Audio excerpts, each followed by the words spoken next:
Pernahkah kamu mendengar tentang seseorang yang begitu putus asa hingga ia rela menjual segalanya, termasuk jiwanya sendiri, demi kekayaan?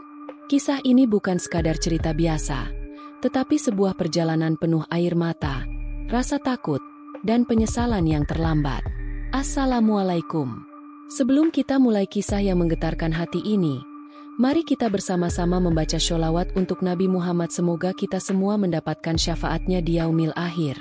Jangan lupa untuk like, subscribe, dan nyalakan lonceng notifikasi agar tidak ketinggalan cerita-cerita penuh hikmah dan pelajaran hidup dari channel ini. Judul: Perjanjian di Ujung Pohon Beringin. Di sebuah desa kecil yang terletak di pinggir hutan, hidup seorang pria bernama Aditya. Desa itu bukanlah tempat yang ramai, melainkan sebuah kawasan terpencil di mana penduduknya hidup sederhana, mengandalkan pertanian dan berkebun untuk bertahan hidup. Aditya dikenal sebagai sosok pekerja keras, namun nasib buruk seolah tidak pernah lepas darinya. Musim panen yang buruk, utang yang menumpuk, dan tekanan dari lingkungan membuatnya merasa semakin terpojok. Meski memiliki keluarga kecil yang selalu mendukungnya, beban kehidupan mulai menghimpit jiwa Aditya. Setiap pagi ia bangun dengan harapan baru, namun hari demi hari, kenyataan pahit selalu menyapanya lebih dulu. Baginya, perjuangan melawan kemiskinan adalah perang tanpa akhir. Aditya sering duduk termenung di beranda rumahnya yang hampir roboh, memikirkan bagaimana nasib keluarganya jika ia tidak bisa bangkit dari keterpurukan. Suatu pagi, ia melihat anak-anaknya, Fajar dan Nia, bermain dengan pakaian yang sudah lusuh. Maya, istrinya, mencoba menjahit baju yang sudah robek sambil sesekali mengelap air matanya. "Maya," panggil Aditya dengan suara berat. "Aku tidak tahu harus bagaimana lagi. Semua usahaku selalu gagal." Maya menatapnya dengan senyum tipis yang penuh keikhlasan. "Mas, Allah tidak akan meninggalkan kita. Selama kita bersama, aku yakin kita bisa melewati ini," jawabnya, meski ia tahu hatinya sendiri dipenuhi kecemasan. Namun, ucapan Maya tidak mampu sepenuhnya menenangkan Aditya yang terus merasa gagal sebagai seorang suami dan ayah. Di tengah segala keterpurukan, lingkungan sekitar malah menambah beban bagi keluarga kecil itu. Tetangga-tetangga mereka sering mencibir. "Lihat saja Aditya, kerja kerasnya tidak pernah membuahkan hasil," kata salah satu tetangga. Suara-suara itu terdengar hingga ke telinga Aditya, semakin menambah luka di hatinya.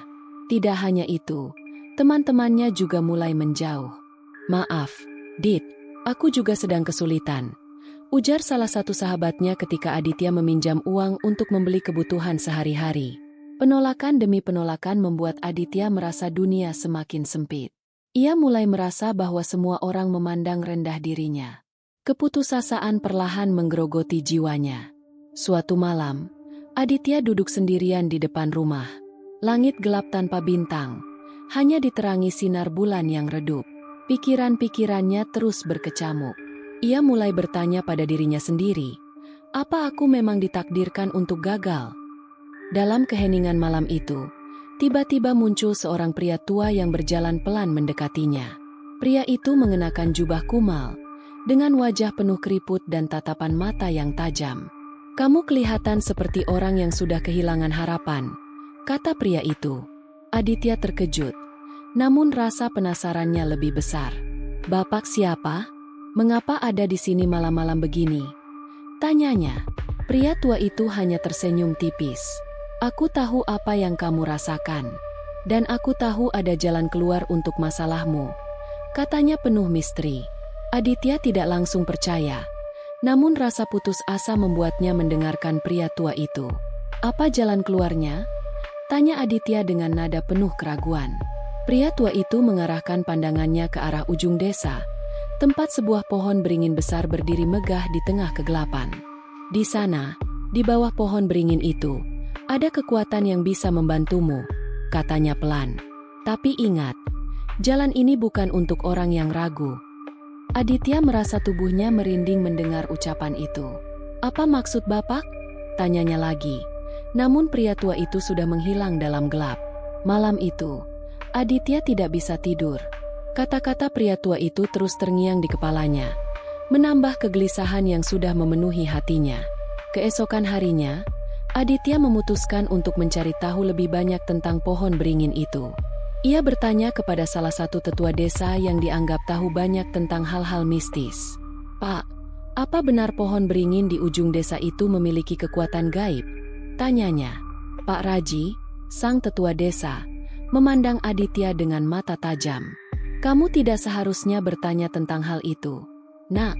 Banyak orang yang sudah mencoba mencari kekayaan di sana, tapi mereka tidak pernah kembali sama lagi," jawab Pak Raji. Aditya merasakan ketakutan dan penasaran bercampur di hatinya. Namun, ia tidak bisa berhenti memikirkan kemungkinan untuk keluar dari kesulitan hidupnya. Malam berikutnya, Aditya akhirnya memutuskan untuk pergi ke pohon beringin itu. Ia membawa sesaji sederhana berupa ayam hitam dan bunga 7 rupa, seperti yang dikatakan pria tua di mimpinya semalam. Langkah kakinya berat. Setiap derapnya terasa seperti membawa beban yang tak terlihat. Pohon beringin itu terlihat semakin besar dan menyeramkan di bawah sinar bulan. Akar-akarnya menjulur kemana-mana, seperti tangan raksasa yang siap mencengkeram apa saja yang mendekat. Dengan tangan gemetar, Aditya menata sesaji di bawah pohon sambil membaca doa-doa yang diajarkan oleh neneknya dulu. Saat Aditya selesai menata sesaji, angin dingin tiba-tiba berhembus kencang. Suara desiran daun terdengar seperti bisikan ribuan suara. "Apa yang kau inginkan, manusia?" Suara berat itu tiba-tiba terdengar dari arah pohon. Aditya menoleh ke segala arah, tapi tidak ada siapapun. "Aku ingin kaya. Aku ingin mengubah nasibku," jawabnya dengan suara parau. Pohon itu bergetar, dan dari balik akar-akar besar muncul sosok bayangan hitam dengan mata merah menyala. "Kau tahu konsekuensinya, bukan? Kekayaan tidak datang tanpa harga," kata sosok itu dengan suara menggelegar. Aditya mengangguk, meskipun hatinya berdebar kencang. "Aku siap menerima apapun," katanya akhirnya. Sejak malam itu, hidup Aditya berubah drastis. Pagi harinya, ia menemukan uang dalam jumlah besar di halaman rumahnya. Utangnya lunas dalam sekejap, dan bisnis kecilnya mulai berkembang pesat. Rumahnya yang dulu hampir roboh kini direnovasi menjadi rumah megah dengan cat baru. Namun, kebahagiaan itu mulai terasa janggal ketika Aditya menyadari ada sesuatu yang tidak beres. Setiap malam, ia merasa ada yang mengawasinya dari kegelapan. Suara bisikan terus terdengar, mengingatkannya pada perjanjian yang telah ia buat di bawah pohon beringin. Ketika malam bulan purnama tiba, suara itu kembali hadir. Kali ini lebih jelas, lebih menuntut. "Waktumu sudah tiba. Bawakan aku tumbal," suara itu berkata. Aditya terbangun dengan tubuh basah oleh keringat. "Apa maksudmu?" bisiknya pelan. Namun suara itu tidak menjawab. Pagi harinya, Aditya merasa gelisah sepanjang hari. Ia tidak tahu bagaimana memenuhi tuntutan itu. Malam harinya, suara itu kembali datang. Kali ini lebih keras. "Jika kau tidak memenuhi perjanjian, aku akan mengambil semuanya, termasuk nyawamu." Aditya merasa ketakutan yang luar biasa. Namun ia tahu bahwa ia telah terjebak dalam perjanjian yang tidak bisa ia hindari. Aditya mulai mencari cara untuk memenuhi permintaan makhluk gaib itu. Ia mencoba berbicara dengan beberapa orang yang ia percaya, tetapi semua orang tampak menutup telinga terhadap cerita mistis yang ia sampaikan. "Apa kau sudah gila, Dit?" kata salah seorang temannya. Namun, malam semakin dekat, dan Aditya tahu bahwa ia tidak bisa lari dari tuntutan tersebut. Dalam keputusasaan, ia mendatangi seorang dukun yang dikenal bisa berbicara dengan roh. "Pak, tolong bantu saya.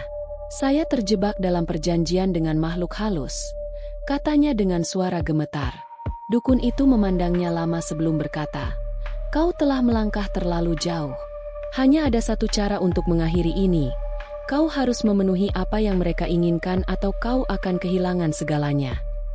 Saat malam purnama semakin dekat, Aditya merasa seperti dihantui oleh bayangan hitam. Ia bahkan mulai bermimpi buruk setiap malam. Dalam mimpinya, ia melihat keluarganya direnggut oleh makhluk-makhluk menyeramkan. Maya mulai curiga dengan perilaku Aditya. "Mas, kenapa kamu terus gelisah? Ada apa sebenarnya?" tanyanya suatu malam. Namun, Aditya hanya diam, tidak sanggup menjelaskan apa yang telah ia lakukan. Maya memeluknya erat, berusaha memberikan ketenangan. Tetapi di dalam hatinya, Aditya tahu bahwa waktu hampir habis. Aku tidak bisa membiarkan mereka menyentuh keluargaku, gumamnya pada dirinya sendiri. Pada malam purnama itu, Aditya memutuskan untuk memenuhi tuntutan makhluk gaib tersebut. Ia menculik seorang pria tua yang tidak dikenal dari desa sebelah, dengan hati yang penuh rasa bersalah. "Maafkan aku," bisiknya saat menyerahkan pria tua itu di bawah pohon beringin. Setelah melakukan itu, Aditya merasa seperti beban berat terangkat dari bahunya, meskipun hatinya masih dipenuhi penyesalan. Namun, rasa lega itu tidak berlangsung lama. Beberapa hari kemudian, ia mendengar kabar bahwa desa sebelah sedang mencari seorang pria tua yang hilang secara misterius. Kecurigaan mulai mengarah padanya, dan ia merasa semakin tertekan. Tidak lama setelah itu, makhluk gaib tersebut kembali menampakkan diri kepada Aditya. "Kau telah memenuhi tuntutanku kali ini, tapi ini belum selesai," kata makhluk itu dengan suara menggelegar. "Aku akan kembali setiap purnama. Dan jika kau gagal, kau tahu apa yang akan terjadi." Aditya merasa seperti terperangkap dalam siklus yang tidak berujung. Ia mulai kehilangan tidur, dan kesehatannya memburuk. Maya yang tidak tahu apa-apa mulai merasa bahwa ada sesuatu yang sangat salah. "Mas, tolong ceritakan padaku apa yang sebenarnya terjadi," pintanya. Namun, Aditya hanya menggeleng dengan air mata mengalir di wajahnya. Aditya akhirnya tidak sanggup lagi menyembunyikan rahasia kelamnya. Suatu malam, ia memutuskan untuk menceritakan segalanya kepada Maya. "Aku telah melakukan kesalahan besar," katanya sambil menangis. Maya terkejut mendengar cerita suaminya. "Bagaimana bisa kamu melakukan ini, Mas?" tanyanya dengan suara bergetar. Aditya hanya bisa menunduk, tidak mampu menatap wajah istrinya. "Aku hanya ingin memberikan kehidupan yang lebih baik untuk kalian," jawabnya dengan suara penuh penyesalan. Maya memeluk Aditya, meskipun hatinya hancur. "Kita harus mencari cara untuk mengakhiri ini," katanya tegas.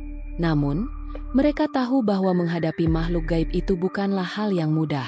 Aditya dan Maya memutuskan untuk meminta bantuan seorang ustaz yang dikenal memiliki kemampuan ruqyah.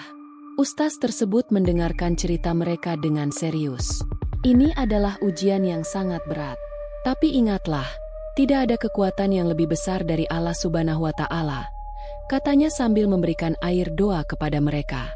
Ustaz itu juga mengajarkan doa-doa khusus yang harus mereka baca setiap hari. "Kalian harus kuat dan tidak boleh menyerah," katanya lagi. Aditya mulai merasa sedikit tenang, meskipun rasa takut masih menghantui. Namun, malam purnama berikutnya akan menjadi ujian terbesar bagi mereka. Ketika malam purnama tiba, Aditya dan Maya berkumpul bersama anak-anak mereka di ruang tamu. Mereka membaca doa-doa yang diajarkan oleh ustaz tersebut, berharap agar makhluk gaib itu tidak bisa mendekat. Namun, tepat tengah malam, suara mengerikan menggema dari luar rumah. Suara itu seperti raungan binatang buas. Namun ada sesuatu yang lebih menyeramkan, seolah-olah disertai dengan jeritan manusia yang penuh penderitaan. Aditya menggenggam tangan Maya dengan erat, sementara anak-anak mereka memeluk ibunya dengan ketakutan. "Tetap di sini, jangan keluar," bisik Aditya dengan suara bergetar. Ia melangkah menuju jendela, mencoba melihat apa yang sedang terjadi di luar. Dari celah tirai, ia melihat bayangan hitam besar berdiri di tengah halaman. Mata merah menyala dari bayangan itu tampak menatap lurus ke arahnya. "Aditya, kau berjanji," suara itu bergema, memecah keheningan malam. Aditya terhuyung mundur, tubuhnya menggigil ketakutan. Aditya tahu bahwa ia tidak bisa mengabaikan panggilan itu. Tetapi kali ini ia tidak sendiri. Maya berdiri di belakangnya, dengan air doa yang telah diberkati ustaz di tangannya. "Kita harus melawan, Mas. Jangan biarkan dia menang," katanya tegas meskipun matanya menyiratkan rasa takut. Aditya mengangguk, mencoba menguatkan dirinya. Dengan langkah gemetar, ia membuka pintu rumah, menghadapi bayangan menyeramkan itu. "Aku tidak akan memberikan apa-apa lagi padamu," teriaknya, Mencoba terdengar tegas meskipun hatinya dipenuhi rasa takut. Makhluk itu tertawa terbahak-bahak. "Kau pikir doa-doa kecil itu bisa menghentikanku?" Suaranya menggelegar, membuat tanah bergetar. Namun, Maya melangkah maju, menyiramkan air doa ke arah bayangan itu sambil melafalkan ayat-ayat suci. Seketika, bayangan itu melolong kesakitan. Asap hitam mengepul dari tubuhnya yang membara. "Apa yang kau lakukan, manusia? Hentikan ini!" jeritnya sambil bergerak mundur.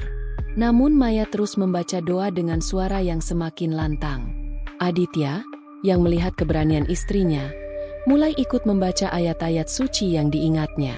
Anak-anak mereka, meskipun ketakutan, mulai menggumamkan doa-doa kecil. Suasana di rumah itu berubah menjadi penuh dengan getaran spiritual. Bayangan itu semakin kecil, seperti mengecil akibat terbakar oleh kekuatan doa-doa mereka. "Ini belum selesai. Aku akan kembali," teriak makhluk itu sebelum akhirnya menghilang dalam ledakan cahaya terang. Setelah makhluk itu lenyap, keheningan menyelimuti rumah mereka. Aditya terduduk lemas di lantai, memeluk Maya dan anak-anaknya. "Mas, kita berhasil," Maya berbisik dengan air mata mengalir di pipinya. Aditya hanya bisa menangis dalam pelukan keluarganya, merasa bahwa ia telah mendapatkan kembali hidupnya yang sempat hilang dalam kegelapan. Esok harinya, mereka mendatangi Ustaz untuk menceritakan apa yang telah terjadi. Ustaz itu tersenyum lega. "Ingatlah, Allah tidak akan meninggalkan hambanya yang bertobat dan berserah diri. Tetaplah berdoa dan dekatkan diri kepadanya." Pesannya, sejak hari itu, keluarga Aditya menjalani hidup dengan penuh syukur. Mereka sadar bahwa kekayaan sejati bukanlah harta benda, melainkan kebersamaan dan iman yang kokoh. Semoga kisah ini menjadi pelajaran berharga bagi kita semua. Jangan lupa untuk terus bersyukur dan percaya pada kuasa Allah. Like, subscribe, dan share video ini agar semakin banyak yang bisa mengambil hikmahnya.